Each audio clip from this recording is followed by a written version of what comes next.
Welcome to The Fight with Teddy Atlas, presented by Dynamic Striking. I'm Ken Rideout, joined as always by the voice of MMA. And today, two very... I got to interrupt you there, kid. This time we actually do have the voices of MMA. I was going to say we have the fists of MMA, the real deal here. I'm joined as always by the legend Teddy Atlas and today's special guest, the bad guy himself, Chael Sonnen. And what we say, call Anthony one of the nicest guys in the sport, Anthony Smith. Welcome to the show, guys. It's great to meet you guys. Thank you. Yeah, thanks for having us. Yeah, for once, we really do have the voices of MMA instead of just jesting a little bit with me. But I'm so glad you guys are here. I was just working with you. So obviously, I'm still in Vegas. You guys got back home. Finally, our audience can actually get a breakdown of an MMA fight, a UFC fight to be exact, by real experts, by guys that actually know the in and outs of the whole universe of this sport, not just the striking part. Let me start before I chuck it to you guys. Let me start by giving my backdrop of what I expected. And again, I worked ESPN with you guys over the weekend. What I expected going in to a fight where Masvidal was a 3-1 underdog. And full disclosure, full transparency as always, because honesty is obviously important if you want an audience to pay attention to you week in and week out.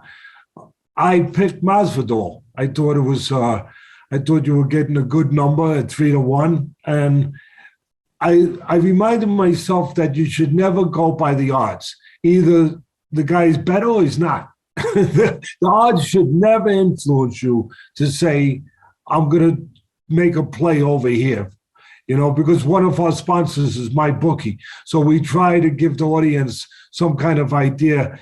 And then, of course, sometimes I think maybe the audience has a little too much money. So I give them my idea so we can cipher some of that off for tax purposes, of course. But I'm not blaming it on the 3-1 that edged me that way. I actually thought that Masvidal being in a position, obviously he was coming off of that devastating loss. I thought that for his legacy, for his pride, and listen, he fought with pride and everything. And I'm not at all suggesting he didn't. But I just thought that for redemption purposes, that he would be at his best, if he could still be at his best at 37, quite frankly.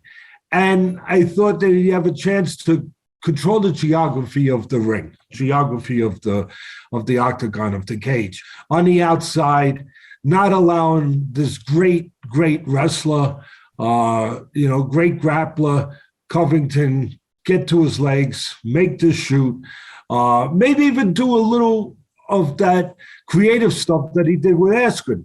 Although big difference, Askren was not near the striker that Covington is. All right, I get it.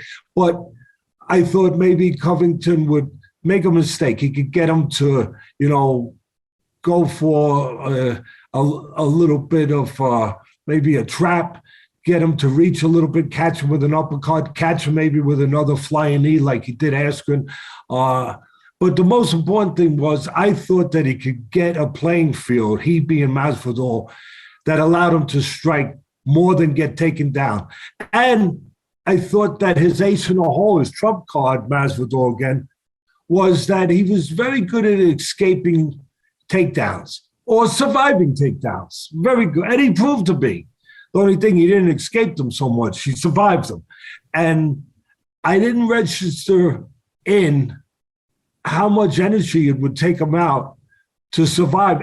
So again, I thought that he might get a playing field where he could use his jab, use his legs a little bit, control the outside, strike more than survive, and have a chance to pull it off. I was so wrong. And here's the question to open up to you guys.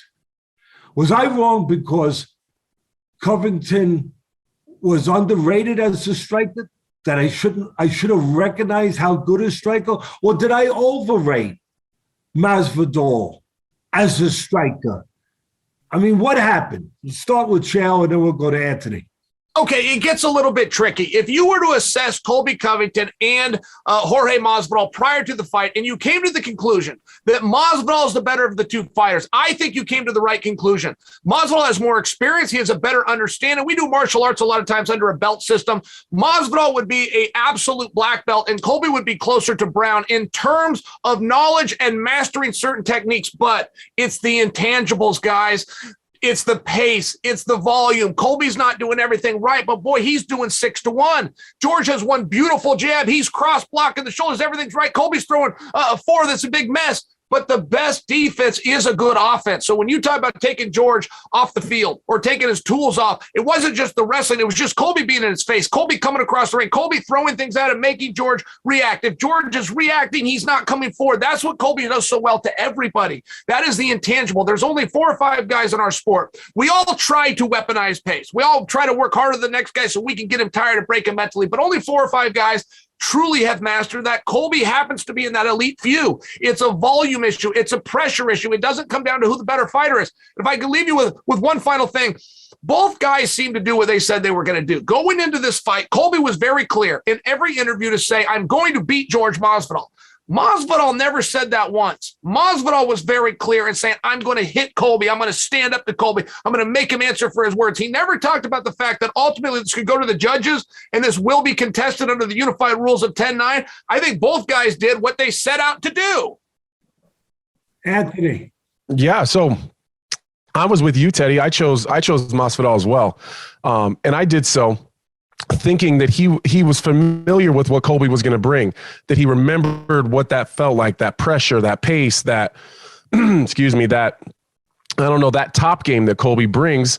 I expected that Masvidal remembered what that was like, and that his confidence came from his ability to get back to his feet and throw those punches. He didn't deny the fact that he was going to get taken down. He never once said that Colby couldn't wrestle. He didn't say that he had to be, he actually went as far as to compliment him on his athletic abilities at times. And then on the other hand, talk about him personally. But I think what happened was he got in there and it was harder to get up than he thought it was going to be.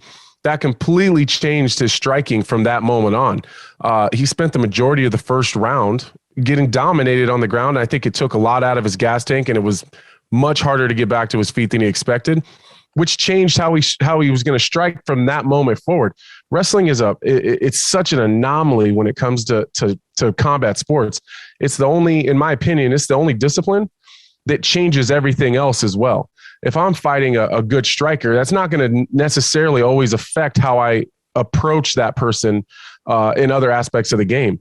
But no matter what style you bring, if you're against a dominant wrestler, that's going to change every single thing you do. And I think Masvidal talked about it post-fight, that once he wasn't able to get up, he was a little tired. Even when he had him hurt in the second and the fourth round, he didn't even want to pounce on him and try to finish him. You only have about 5 or 6 seconds once you get someone hurt and they pop back to their feet to try to let that killer instinct kick in and get a finish. And Masvidal didn't even want to do that because he was expecting another takedown attempt. Well, Colby Covington being the kind of gangster mentality that he has, he just punched right back. He got back to his feet and started striking, which was open because Masvidal's expecting the takedown. So, I think Colby Covington kind of mentally dominated him as well as physically. Did part of his, that's a great point. Did part of his mental domination come from the fact that the one area that Masvidal thought that he could dominate, that he could win, that could be, he could master, was the striking. And when that didn't turn to be, did that mentally discourage him? Because if I can't win striking, I can't win. He understood that. So he knows he's not out wrestling a guy.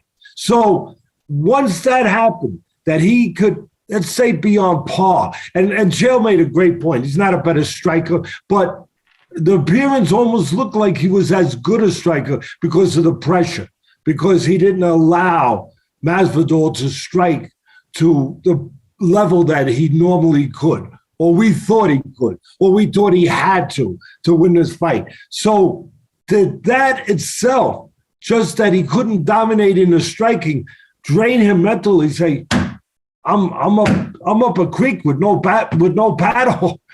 Did that happen?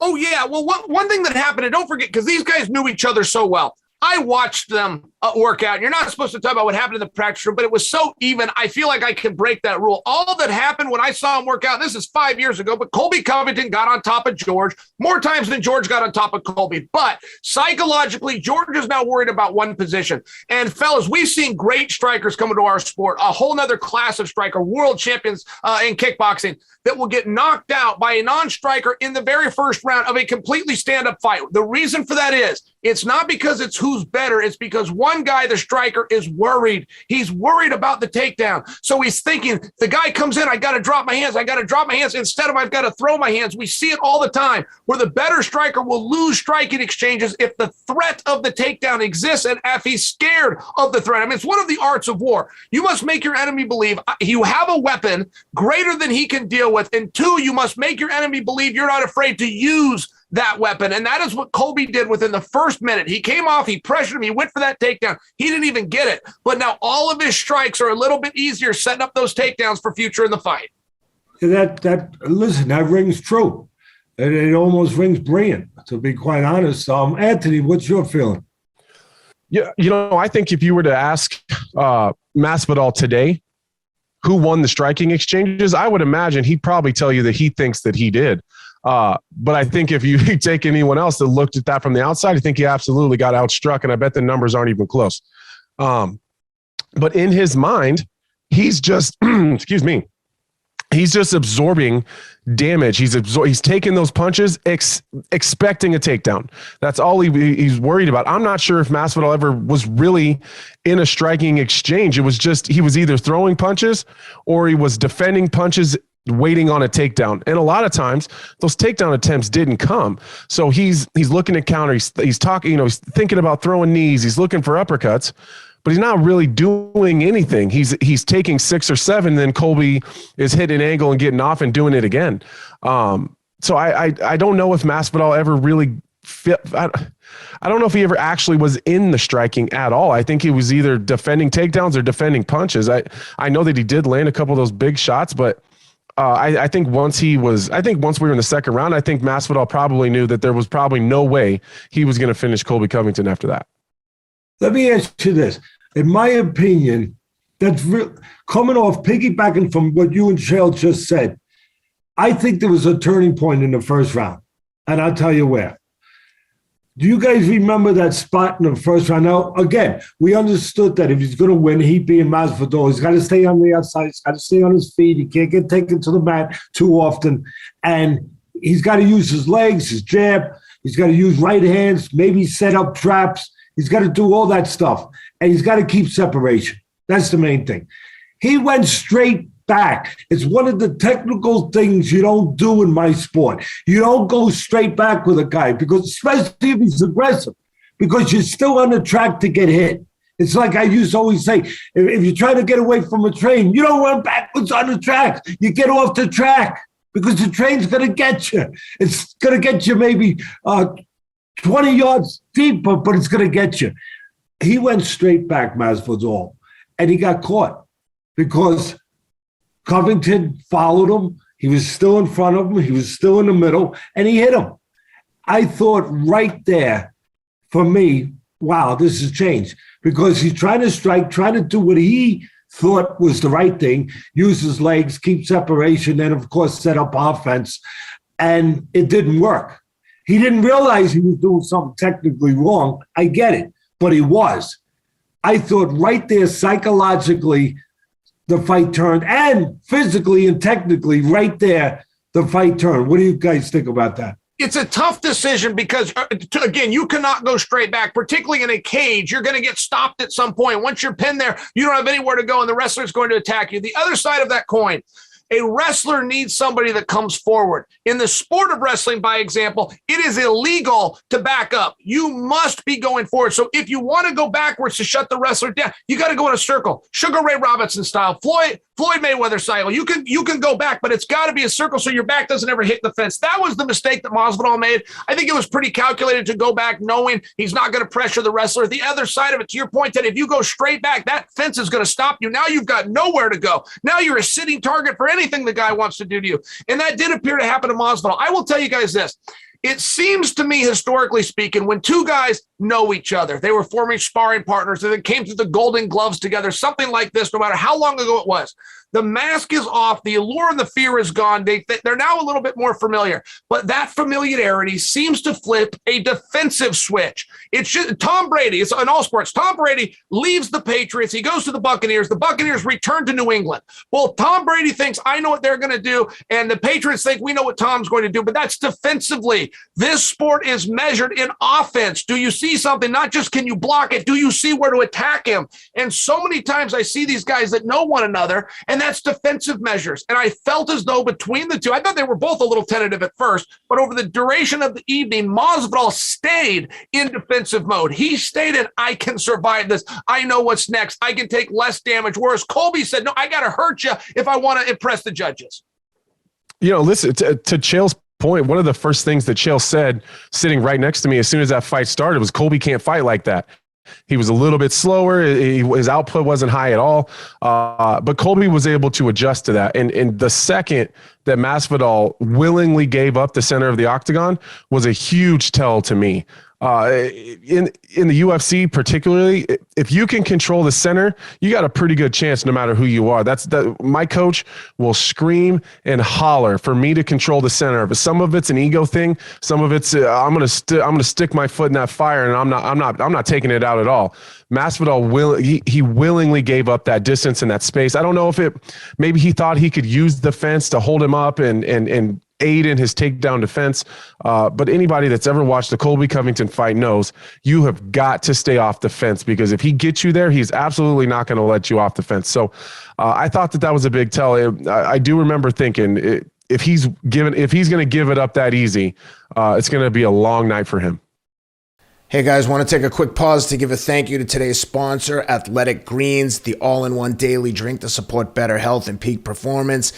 I love Athletic Greens. I take it every single day, no matter what. I travel with it. I never, ever go a day without taking this stuff. These guys spent 10 years with the top nutritionists and doctors to create this formula. It's made from 75 whole food sourced ingredients. Consider it like an insurance policy for your body's health and immunity. This is all you need to stay on top of your immunity. With 12 servings of fruits and vegetables, there's no need for multivitamins or anything else you might be taking. Athletic Greens has given our listeners 10 free travel packs with your first purchase. So whether you're looking to boost your energy levels, support your immune system, or address gut health, Athletic Greens is the way to go. Simply visit athleticgreens.com/Atlas to claim the special offer of 10 free travel packs with your first purchase. Again, athleticgreens.com/Atlas. Today's episode is also sponsored by MyBookie. March is here, and that means March Madness. It's time to score big on the nonstop action with MyBookie. Predict the winners in each round of the MyBookie bracket contest for a chance to win things like Bitcoin and even $100,000 plus in cash prizes. Whether you're filling out multiple brackets, betting the national championship winner, or simply looking for player and game props, MyBookie has you covered.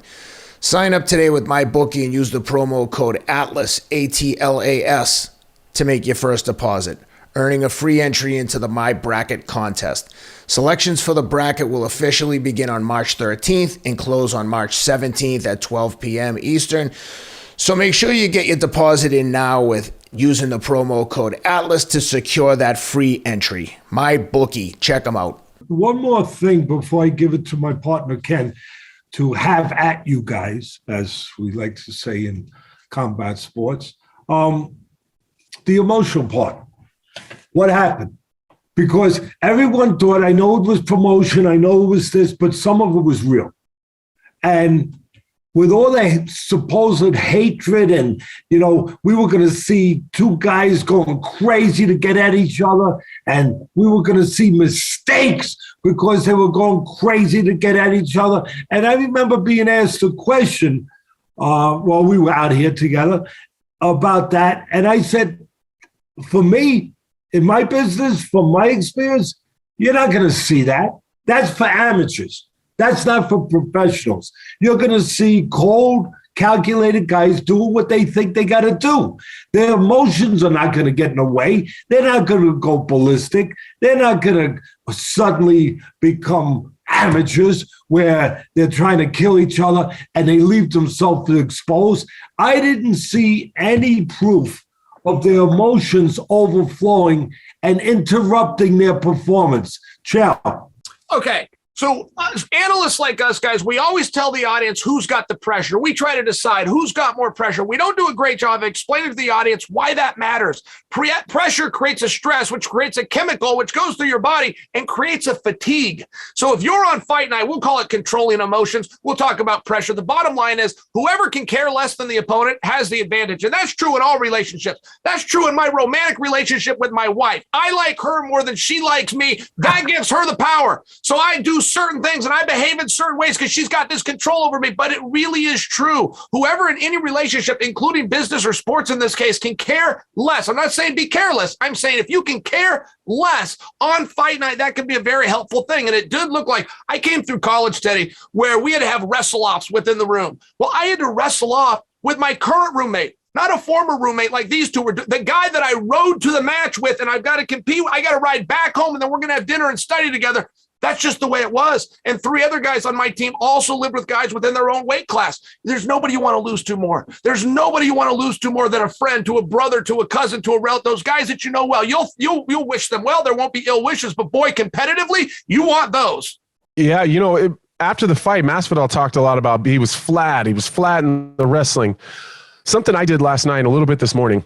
I went back. Now that I watched the fight, we seen what happened. So I went back and I started watching their interviews again, and I watched their interactions in the media, and I watched kind of how they were dealing with it. Before the fight happened, I sat up there on ESPN and said I thought everyone was handling it pretty well. That I seemed like maybe Masvidal was letting it spill over a little bit, like he was having a hard time keeping it together. And I believe that even more so now. He was just different. He didn't look like he was having as much fun. He looked like his fuse was just really close to exploding, but he was trying to control it. So maybe he went a little bit the opposite direction, trying to calm his nerves. And I don't think Masvidal was afraid of Colby Covington. I don't think Jorge was nervous. I think that deep down he knew there was a low chance that he gets this win without a spectacular finish, and it has to be early. So watching it, I think it did have more of an effect, but I think it's more to Chael's point. I think it's stress and fatigue. And I think a lot of that is mental and emotional. He was dealing with a lot. Colby said a lot of really negative things about him. He hit him really close to home, a lot of personal stuff that I think is way across the line for most fighters. And I think it affected him. I really do. I think he got in there, and I think he was emotionally and just mentally exhausted. And I would say though, I bet today, as bad as that loss feels, as embarrassed as he probably is, there's got to be some kind of relief that it's over. That's an excellent point, both of you.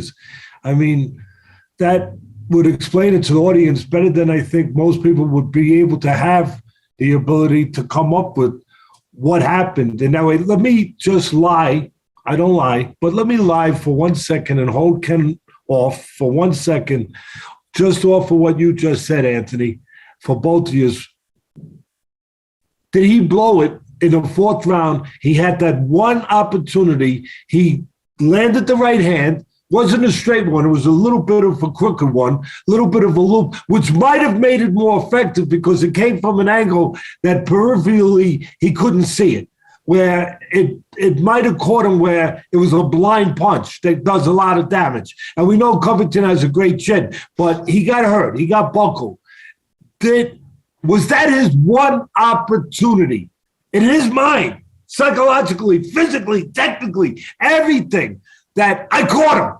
That's it. Did he blow it right there? Because, I mean, that was what he wanted. You just said it, and perfectly. He wanted to smash him. Chael said that. He wanted to hurt him. He hurt him. But there was no follow-up. I don't remember how much time was left, to be honest, but there was time for maybe a couple punches. Did he blow it right there? He did. That was the hope spot of the match if you're Team Masvidal. Now, George went to the post-fight press conference. He talked about that, and he said, I expected Colby to shoot. That's why I didn't follow up. Now, like most fighters after a fight, they attempt to rewrite history. Here's what actually happened. George was exhausted.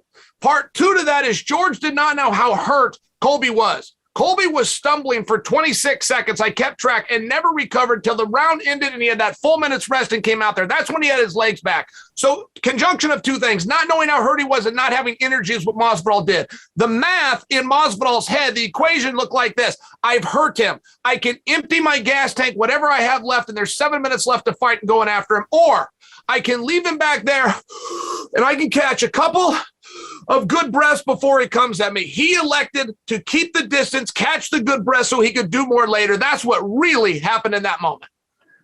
Yeah, I totally agree with Chael. I think if you're Team Masvidal, I think they spent the last 6 or 7 weeks preparing and waiting for that one moment. And I think when it came, listen, I think a lot of fighters will lie to you if you ask them this question, but I feel like I owe it to everyone to be very honest. There's a lot of times you get very, very deep into a fight, and sometimes you end up in a situation like that and you're too tired to give a damn. You're just too tired to care. If the option is I can push and maybe I get a finish, or like Chael said, maybe I can conserve a little bit of energy, maybe I can do it again later. The chances of that are very low, and they know that. They'll usually choose to take a break and they'll wait until later on because it's too goddamn hard sometimes to push, and sometimes it's just not that important to you anymore. Ken. Chael, you were one of the first guys in the UFC that I saw bring that wrestling bad guy or heel mentality to the UFC. You like pioneered it. And I see Colby following the same script, but he seems to get so personal and like vicious with his commentary. How much does that take out of him? Or is that how he deals with the nerves, by just being as vicious as possible? And how hard is it for him to like not break that character? Great point for you. I mean, he is a professional and that he stays in character at all times. I've known Colby since he was 11 years old, and I'd love to tell you he's the nicest guy ever. No, he's not. But he is not that guy. Okay, he is performing from bell to bell. He knows the audience paid. There is a big resentment. I've had it. I can remember one of the great fights. It was Lennox Lewis fight versus Mike Tyson. And they got in press conference fights and their licenses. They had to go before the commission, and Mike Tyson was going to, all sorts of terrible stuff. The second that fight ends, Mike grabs the microphone. He says, I didn't mean any of it. I love this guy, and it was all promotion. I'm going, well, then give me my money back. I feel like that was fraud. I bought the fight because I believed this was real, and now you're telling me it's not. Give me my money back. Colby didn't do that. He stayed in character the whole time through. He and Usman, there's a camaraderie when you fight, and you generally would hug it out afterwards. Colby refused to accept that, said he wants to fight Usman a third time. Now you move into Masvidal. Whatever hatchet they had, this is how we decide to settle it. When it got settled, it settled nothing, and he turned it right on to the next guy, which happened to be Dustin Poirier. And you're right. He goes pretty far, and I am one of the guys that started, and I'm not a prude on this, but even I get uncomfortable sometimes. Colby has no boundaries. None. He's vicious. It's crazy to me. It takes a lot of intestinal fortitude to stay in that character, doesn't it?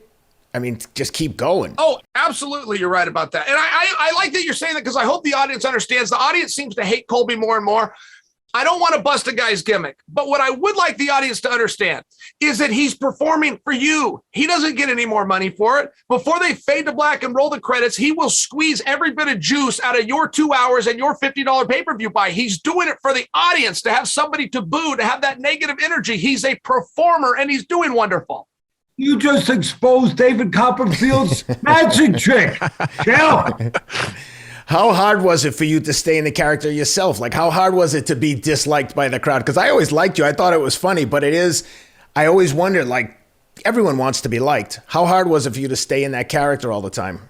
Well, so a boo is a heel, the bad guys. A boo is the heel's cheers. If you're getting the crowd to boo, you know that you're doing your job. But to answer your question directly, if you get good at doing media and you get good at getting emotion, your only reward is you get asked to do more media to invoke more emotion. So now all of a sudden, there's only so many hours in the day for me to script and pocket different one-liners that I can bring out. So now you're trying to outdo yourself.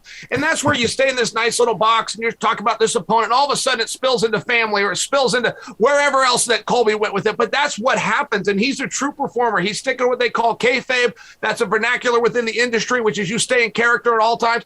I imagine it is pretty tough. I don't think he minds the being hated part, but it's very tough. I mean, even actors can't do it 24/7. They go into work, they act, and they go back to their regular lives. Colby is a true professional, at least in that regard. Yeah, now, from bad guy behavior to good guy behavior. Anthony, every time I see you and think about you, I think about the John Jones fight when he hit you with the knee when you were down. And I thought you had time to think about it after the fact, like as you're down and you're recovering. And you know, if you say, I can't go anymore, you're the champion. But you didn't. You did the right thing. But at the same time, I hate the fact that you're put in the position where you've got to decide. He just kneed me in the head. I'm concussed. Now we're going to get up. I'm expected to just shake it off and keep fighting. I almost wish it was out of your control and that the ref would step in and be like, you know what, that was so severe. I'm not going to force this guy to make a decision.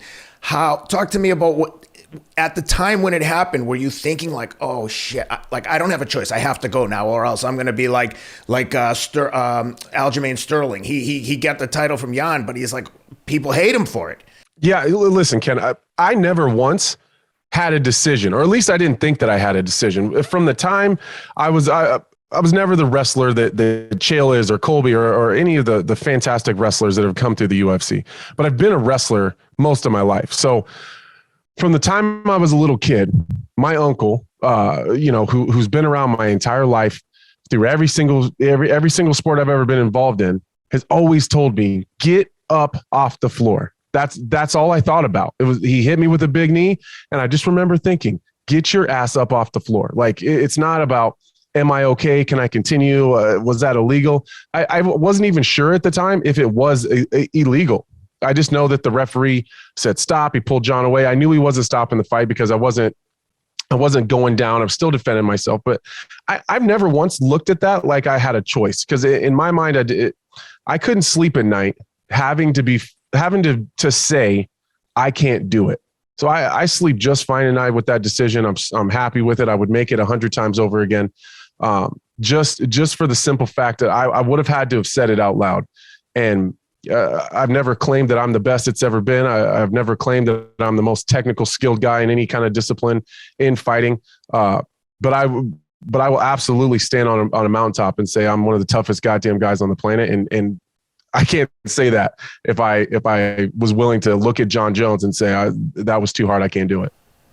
Yeah, I would say short of winning the title, that was as good an outcome as you could get from other than winning. Like, I think you gained a lot of fans just to show the incredible character and integrity to get back up and go through it. Although I wish you weren't put in the position to do that. Well, listen, a lot of guys say that. There's not a lot of us end up in situations where you get to prove it. It's real easy to say I do this or I would do that, but not a lot of times do you even get the opportunity to show your character accidentally. So I think, to be honest with you, I was lucky in that situation. I just happened to be in the situation to prove what I've always said. Yeah. Congratulations. Awesome move. What's next for you, Anthony? I don't know. We're looking for a fight. I think the division's a little, I don't want to say stagnant, but everyone's booked around me. I've made it clear to the UFC I'll go to heavyweight if they want me to. I just want to be active. I want to fight. I don't do real well spinning my wheels. I get bored and idle hands are not a good thing for me. So I need to be active and that's what I'm looking for. So I'm just waiting on the UFC. I got a call with them today. So we'll see how that goes. Well, good luck. We're looking forward to seeing you back in there. Thank you. You guys, you touched on something, both of you. Chael, you really emphasized it about being a promoter. Obviously, it's about, fighting and your expertise and your ability, and leads to your legacy and how the pride that you have, your accomplishments, but it's also about money. And Covington, has he now gone to the level of legitimately of a McGregor type guy now, where when McGregor was at his best, he was a tremendous striker, southpaw, really good puncher with the left hand, but he set traps really. He was really a good counterpuncher. From my eyeballs in my sport, he was really a good counterpuncher. But he needed a little help. He needed a little cooperation. When he fought, we always say in my sport, styles make fights. I think it's similar in your sport. When he got the right guy, the guy reached a little bit, bang, sensational knockout, and then he could go do the promotional stuff, and of course it led to a lot of money. Is now Covington that guy? Is he that guy now? McGregor, I'm not saying he's not coming back. He's coming back from a horrible injury. So who knows if he ever get back, and who knows if he ever get back to that level, which is probably unlikely. And that's me saying it. You guys are the experts. But is Covington now that guy? And is it his turn now to make the big money? He earned it. Is it his turn to make that special money in your sport? Not everybody makes it. And if he does, who's he got to fight to do that? I guess there's 3 parts to it, Chael. Yeah, well, Teddy, I'll tell you, what's next for Colby is a very tough spot. Colby is clearly the number 1 contender. He is recognized by our official rankings. He is ranked number 1. He's beaten everybody for sure. He's the number 1 contender. However, Colby is the only number 1 contender anywhere in the sport, any division, any gender, any promotion that cannot fight for the championship.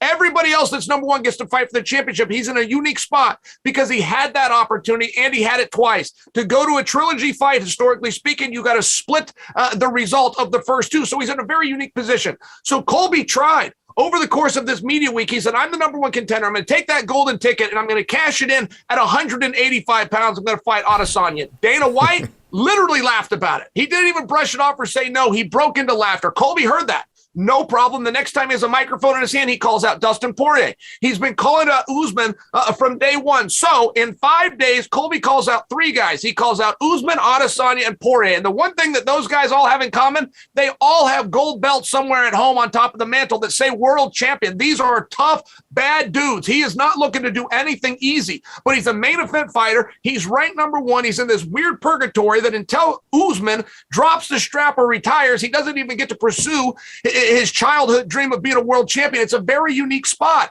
And generally in our sport, you talk about Colby's popularity. I can tell you in the last 4 months, he sold out Madison Square Garden and he sold out T-Mobile, and he gets credit for both of those because nobody did more media. In this sport, whatever you have is on the line. You got an undefeated record, it is on the line. If you got a belt, it is on the line. In this case, Masvidal brought popularity. Conor is the biggest star, as you said, Teddy, but George Masvidal is number 2, followed by anybody with the last name of Diaz. Make no mistake. So Colby comes in and he beats Masvidal. That's got to do something for Colby. But right now, he's got no opponent. He's asked for 3. Everybody told him no. Even a broken clock is right twice a day. Colby can't just keep being wrong. Then what does he do after that? He waits for somebody to call him out. Nobody can beat the son of a bitch. They don't want to fight him, even if it means main event status. Nobody's going to call him out. He's going to have to keep coming up with ideas. And us as a community, we can't keep telling him no. One of them has to be a yes. Listen, I totally agree with everything Chael said. I will add, though, I did see a little bit of a turn in a lot of people this last fight week, even in myself personally. I've wanted to hate Colby Covington for so long. He came at me a long time ago when I was getting ready to fight John. I'll be honest with you. He hurt my damn feelings. He for no reason. I wasn't even in his lane. He kind of came out of nowhere, and I had a little bit of media, and I was about to fight for a title, and he wanted some of it. So I wanted to hate him for a long time, but I found myself at least listening to him. He says some crazy things. He goes way over the line. But I don't think there's a lot of misinformation in some of the stuff that he says. Either it's true or he believes it's true. And either way, it sounds true to the people that are listening. So I don't know what he changed. I don't know if it's just he's just been pushing himself, ramming. We've just had Colby Covington's sound bites rammed down our throat for so long that maybe we're just getting used to it. But I did find myself maybe not having so much animosity towards him. I'm not sure why that is, but I think that's going to translate. I think that's going to end up translating to his next contract negotiation. I think that with him taking out Masvidal, someone needs to replace him. There needs to be another person in that position, and the closest person is Colby Covington. We just gave superlatives to Covington. He earned them. If we just did that, how damn good is Usman? Yeah, right. I mean, well, Chael, you start with that. How good is Usman? Is he getting, as much as we respect him, is he getting what he deserves? Is he getting, I mean, he's the only guy to beat Covington. He beat him twice. And I mean, I don't know who else could beat Covington. And I love your math because I do that too with Khabib. When I look at how good Poirier is, when I look at how good Gaethje is, and then I got to remind myself they couldn't win a round together against Khabib. And I do that same thing with Kamaru. But Kamaru is finally being recognized. Not only is the world champion, he is officially ranked currently the greatest pound-for-pound fighter in the world. He sits at the top of that list. That's over John Jones. That's over Shevchenko. That's over everyone. So at least he's getting that recognition. But yeah, when you watch how good Colby looked, Colby's not losing fights, guys. Colby's not even losing rounds unless he's in there with Kamaru Usman. There is a gap right now. Kamaru sits on top. The next best thing is Covington, but there is a gap within that division. Possibly Chimaev's the one to fill that gap. But until that happens, Colby Covington is still, even if he can't get the fight, he's still the number one contender. Who wins that Chimaev-Burns fight? Okay, so that's going to be the 9th of April pay-per-view. I love that match. Right now, I'm leaning towards Chimaev, but I'm drunk on the excitement of Chimaev. No fighter's got the wind in his back quite like Chimaev does. There's just something to be said for momentum. I got to watch him work out for the first time last week. All the rumors are true, but Gilbert Burns is a whole nother animal. Gilbert Burns will jump on any grenade as long as it's an opportunity that gets him closer to his goal, which is returning to Kamaru Usman. So these are the right guys to put in there right now. In fairness, I'm leaning towards Chimaev.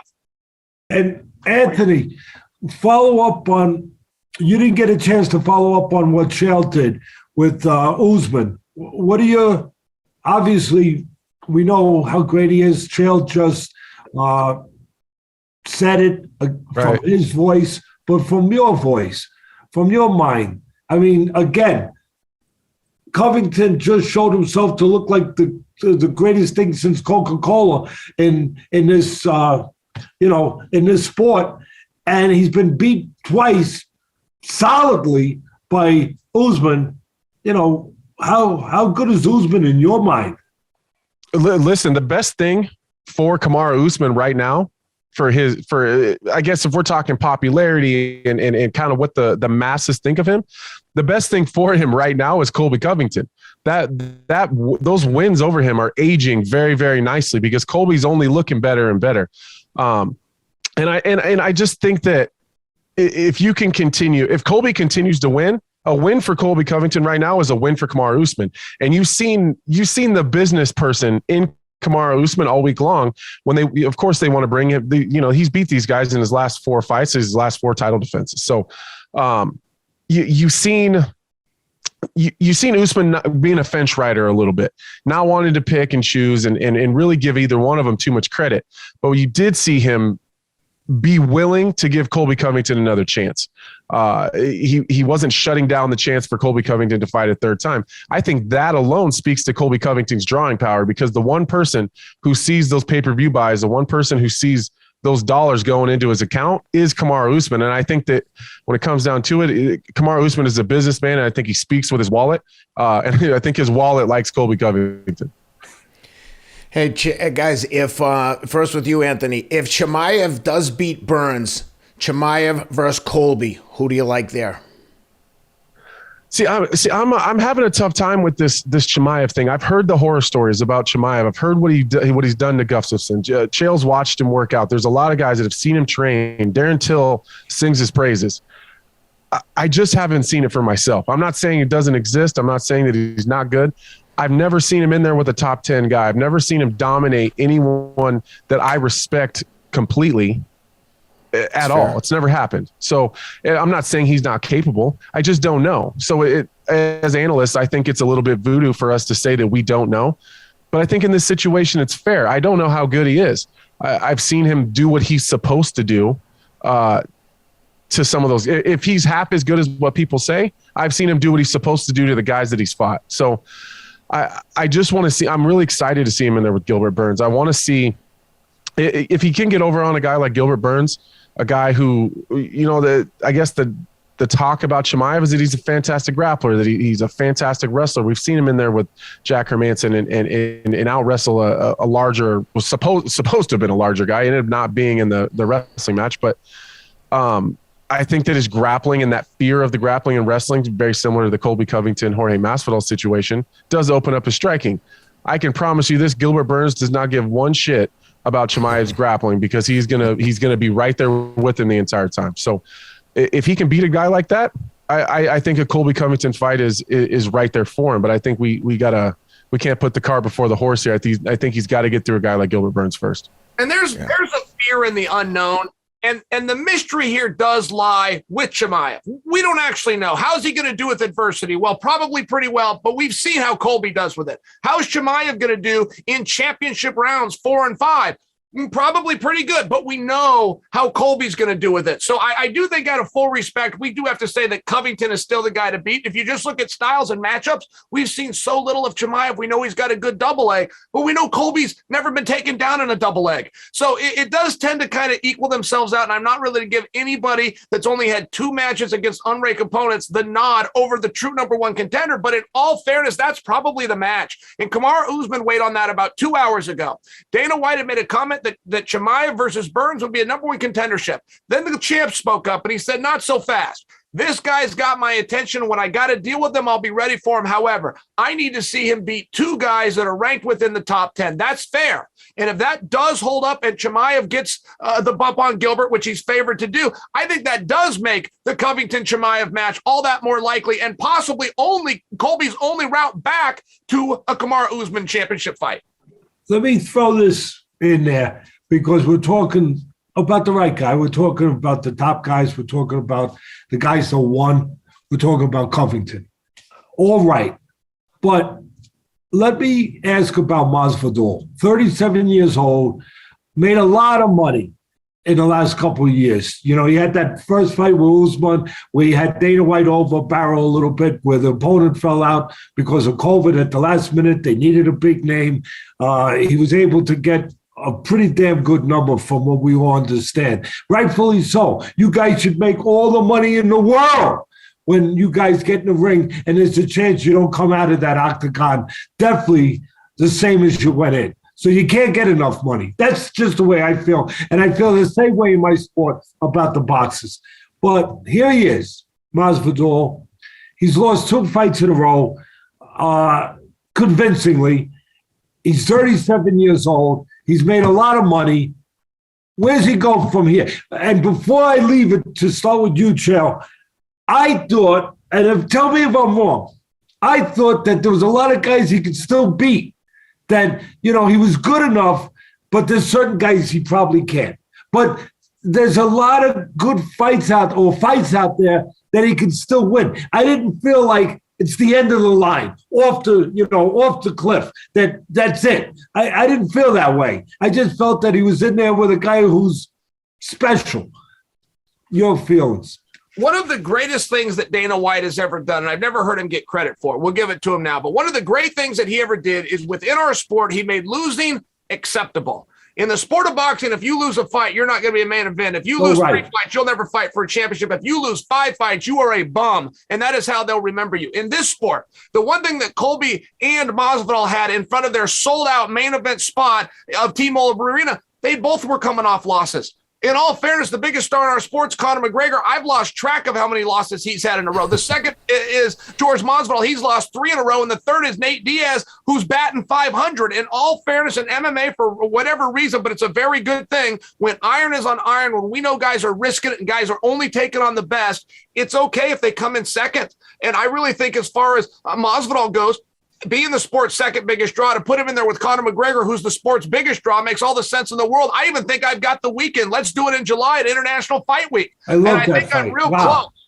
I think I'm real close. Maybe you insert Nate Diaz in there, but I think we're down to those final 3 who's going to headline that show. I think Masvidal's got great options. And don't forget, with his new lucrative contract, all that contract and all that money means is he will be returning to a main event, which means he needs to get himself in 5-round shape, and he can start right now.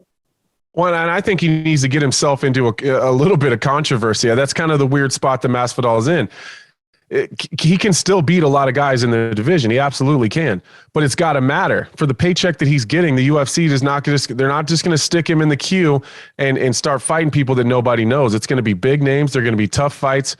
And I'm going to steal one of Chael's ideas from the weekend. I like him in there with the Diaz brother, but I think Nick Diaz is probably the bigger draw right now. I don't necessarily know if that's the route that anybody's going to go, but that's got a built-in storyline. That fight built itself. He already beat Nick's little brother.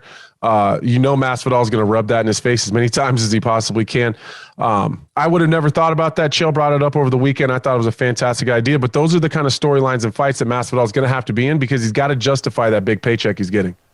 Chill, you think that they'll put Nick in? I thought that Nick in his last fight looked like he couldn't have cared less, like he didn't want to be there. I was like shocked at the performance.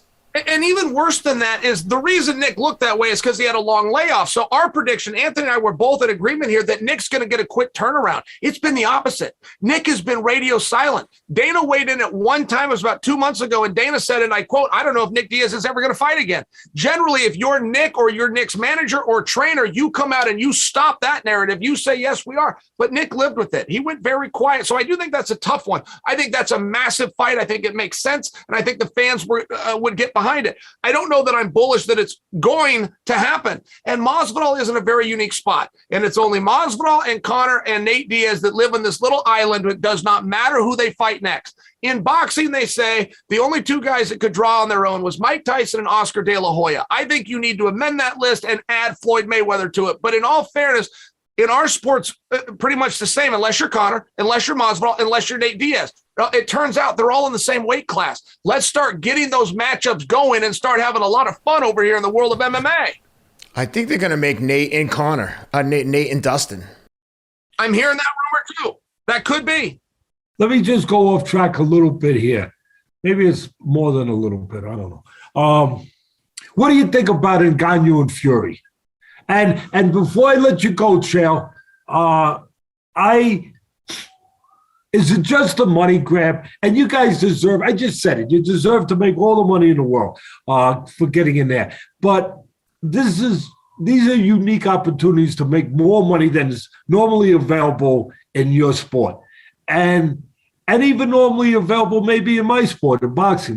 That's what happens. That's the kind of universal money that winds up being available. Is it just about that? Because to me, it's a fallacy. It's a mirage that you're going to really judge who's better. The old, that old question, the MMA fighter or the boxer. Because the MMA fighter, you guys, you're not allowed to use all your tools. So to me, it's a cheat. It's not fair. It's all about the money. And I just wonder how you guys feel about it. And one last thing. Does it hurt your pride? Because you guys are just, the epitome of what it's about to be proud and tough and just, great at what you do. Does it hurt your pride a little bit that some people will look at the matchups and say, oh, yeah, the box is better? When again, in truth, it's not a fair matchup. Look, it frustrates me anytime somebody doesn't defend their sport fully. If Fury wants to fight Francis should demand it's under MMA rules. If Francis wants to fight Fury should back up boxing and demand it's under boxing rules. These two knuckleheads want to come up with a sport all of their own. They want to do it in 4-ounce gloves or maybe put it in a cage. Look, if you change one rule, you have now changed the sport. Fury has gone as far as saying Fury and Francis are a lot of great things. They're tough and they're intimidating. They're champions. They are not promoters. These two knuckleheads could put their heads together and form a rock pile. Here's what Fury said as recently as 7 days ago. I am going to retire from boxing. I am then going to go do something with Francis Ngannou. Well, look, then it doesn't matter. If you're not willing to risk it, you can't get any emotion from the crowd. The opposite of hate is not love. The opposite is indifference. As soon as that girl's still mad at you, you got a chance. Once she doesn't care anymore, you got to move on. So if Fury's telling us this will not be under boxing, so I'm not putting my record on the line. I'm not putting my belts on the line. I'm not putting anything of my family's lineage of 3 different generations on the line. We're going to go do something different. Those sons of bitches might as well arm wrestle. It's got to be one of the two sports. Are you fighting in these rules? Or are you fighting in these rules? You two think you're going to make up a sport after you retire so it doesn't go on your record? That means you don't care. If you don't care and you're not sacrificing, I'm not showing up. Well, I think to be fair, I think that they know if Fury comes to MMA, he's going to get smoked. If Ngannou goes to boxing, he's going to get smoked. And neither one of those guys are willing to do that. They're just not. They're not willing to get beat at their own game, and they're not willing to give up what they already have. It does hurt my ego a little bit when you hear other people say, well, this boxer's better than that guy, or this, they're better than you. It's as close to me as if saying that is this baseball player better than that football player just because in both sports you run?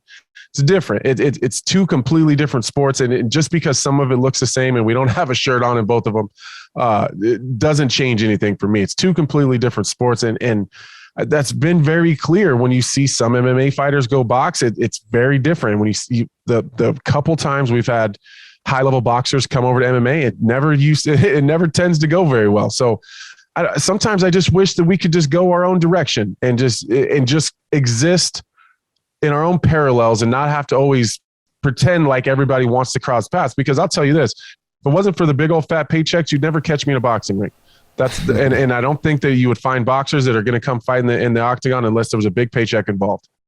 I remember James Toney got in there with Randy Couture. I thought that took a lot of guts for him to do that. It was like walking into the only low single that's ever been attempted or finished in UFC history ever. And listen, and James Toney would never do that if it wasn't for the big check that was attached to it. For sure. Hey, Chael, one of the things that I really love that you always drive home to the fighters is if you don't care, we don't care. After the fight, when people ask them to call someone out, every time they go, Joe's like, what do you want next? Or whoever's in the ring, I think about you saying, when they say, I don't care, give me anyone, I'm like, oh, Chael's rolling over right now. He's pissed. Yeah. Hey, listen, I know what the message is. Hey, who do you want to fight next? I'll fight anyone. I don't care. I get the message. I'm so good and I'm so brave. I'll take on anybody. But that's not what you said. You said you don't care. So if that match gets made and you try to manufacture conflict after a bout agreement is signed, the audience is going to see right through it. If you don't care who you're fighting, the audience can't care who you're fighting. And I got to equate that back to Fury. Fury's saying, I'm going to leave boxing, but then I'm going to fight. So wait a second. So you don't care about your boxing records. Your pops was a boxer. Your little brother's a boxer. You live in a gym. You're not willing to put that on the line against Francis. You just want all of our money. And I'll tell you another thing. I love the Francis story, and I do admire the success of Francis Ngannou, but he is getting some very bad advice. If he thinks Francis Ngannou, those two little words on a bout agreement, is worth $100 million, he's wrong. Neither was Conor McGregor versus Floyd. Conor McGregor, $100 million came from being a two-time simultaneous UFC champion with the greatest carnival barker in the business, Dana White, at his corner. That's what got you paid. If Francis thinks he's going to leave the UFC, no longer be the champion, and no longer have the pulpit of Dana White, they're not going to sell any tickets. This is a big mistake. To use Teddy's words, this is a mirage. Listen, it couldn't be better put, or better, broken down than the way both of you guys just did. If there was one sitting there in your seats right now, if there was one fight for yourselves, and what you think obviously would cross over for the audience, one fight in your business in the UFC right now that could be made, what would that fight be? All right, Anthony, I'll jump on this one first because I think we've already covered it, but I do believe the single biggest fight, if you want to get the world's attention and really have some fun, we don't get to use that word very often in the fight game. This is serious. This is intense, high stakes, fun. If you really want to have some fun, you just get Conor McGregor and you put him in there with Jorge Masvidal. You put the BMF title in the line. You pick the arena. We will sell that out in 24 hours. I think it's brilliant. You said that earlier. You're right. I just wanted to make it really crystal clear, because when you said that, it became so obvious. Really, I mean, you're brilliant with it, but it didn't even seem brilliant. It just seemed like, that makes sense.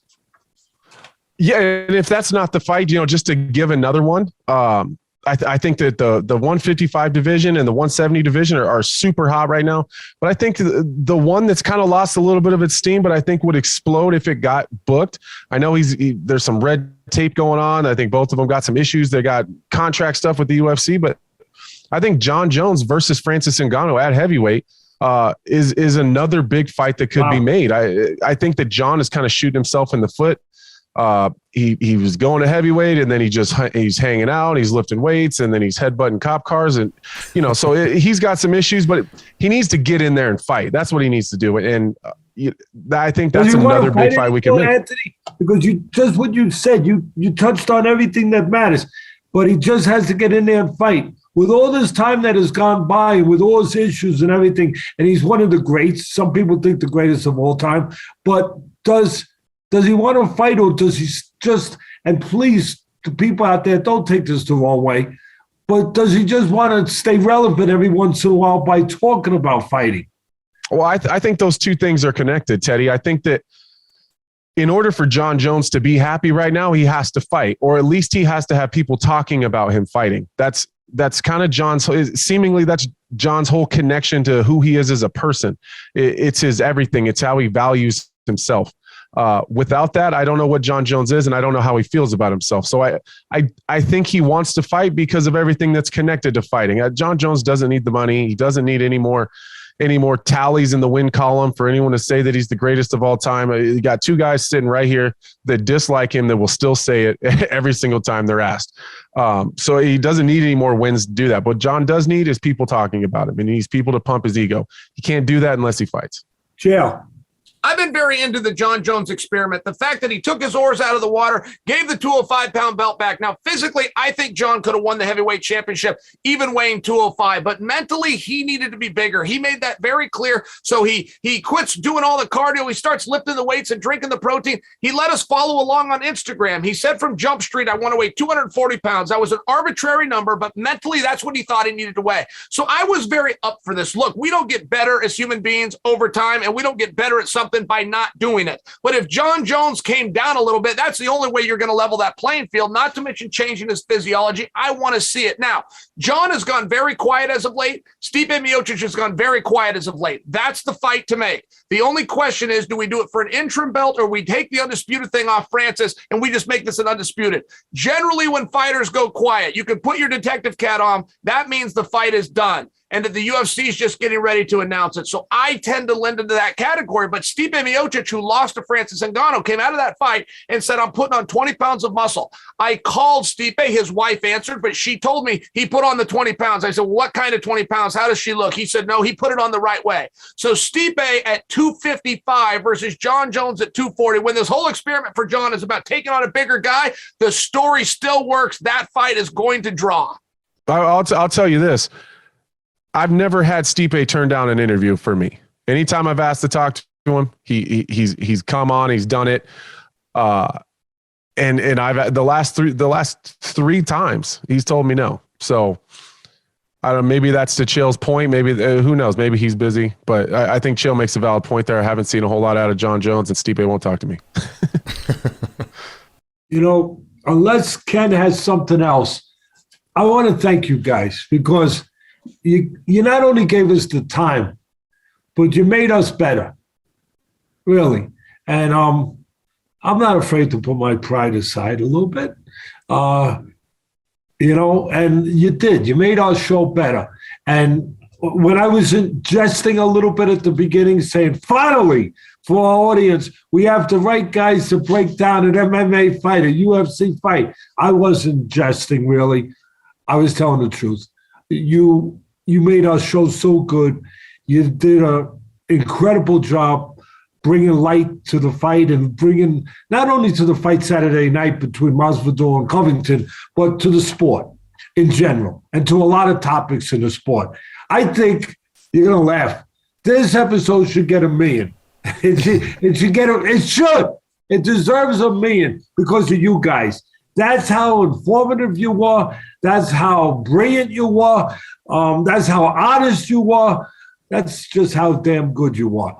And I hope it does, because it deserves it because of you guys. And I'm going to blow the cover a little bit on Chael, the way he did on Covington a little bit. He's not a bad guy. He's a hell of a special guy. And Anthony Smith, as good as you think that he is, he's even better as a human being. They both are. And I said it to you in person, I'll say it here, that your real core value, your real core strengths, both of you. I know how great you were, as MMA, UFC fighters, and you're both great. But your real greatness is as human beings, as people. That's your core strength. You guys have character. We talk about that word. Sometimes we overuse that word. Sometimes we don't even understand what the damn that word means. But I understand what it means. And I'm looking at two people who exemplify what it means. Thank you guys from the bottom of my heart. And I'm going to go out one last little bit. Thank you from our audience, because I know that our audience is going to say the same thing. That was beautiful. Thank you very much, Teddy. Please have us back, and hello to that audience. Thanks, guys. Yeah, thanks a lot, Teddy. I appreciate it. I'm glad that we got to do this. Finally, we've been talking about doing one, so I appreciate you, man. And yeah, hello to your audience as well. Hopefully see you guys again soon. Thank you. Thank you, fellas.